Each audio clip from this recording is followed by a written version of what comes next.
Hey, what's up guys? Nampak sedap kan? Hari ni kita nak buat kek pisang coklat chip. Kat dalam tu sangatlah moist, padat dengan coklat, yang lagi sedap kita hidangkan dengan sos custard. First korang ambil 6 biji pisang yang dah betul-betul masak.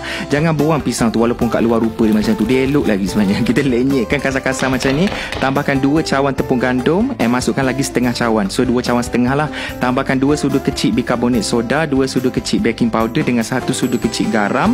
And then masukkan 4 biji telur. And kita perlukan FNN creamer manis. Yang ni susu pekat yang sedap buat dessert ataupun air. Memang rasa lemak berkrim, lemak-lemak manis kat dalam. Kita pakaikan dalam setengah cawan sahaja. And then masukkan 1 sudu kecil esen vanila. Ambil 1/3 blok butter. Korang cairkan, letak dalam tu. Itu je, simple je. Bahan dia campur-campur, campak-campak, gaulkan.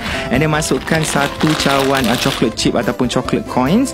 And then kita boleh letak dalam loyang lah. So adunan ni banyak sebenarnya. Korang boleh split 2 loyang sebenarnya. Lepas tu boleh bakar dalam oven pada suhu 100. Belum lagi, letakkan irisan pisang kat atas dengan coklat chip.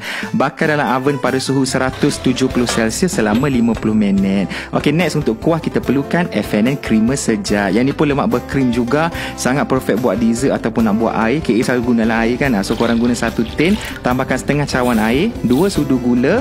And then masukkan 1/2 sudu tepung custard. And KA lupa masukkan sikit 1 sudu kecil esen vanila. Aku lupa nak record. Kacau-kacau baru masukkan dalam kuali.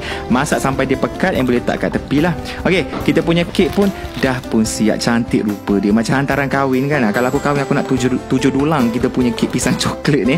Tak adalah gurau je. Ok, boleh potong, nampak dia nyok-nyok gedik-gedik lagi kat tengah tu. Maknanya dia moist kat dalam lah.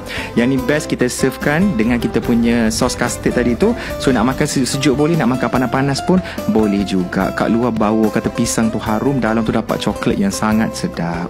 Kek pisang ni sangatlah moist, campur dengan sos custard yang kita buat tu very creamy. Yang ni kalau buat untuk open house raya, sekejap je akan licin nanti. Okay? So jangan lupa cuba dekat rumah nanti. Selamat berpuasa dan selamat hari raya.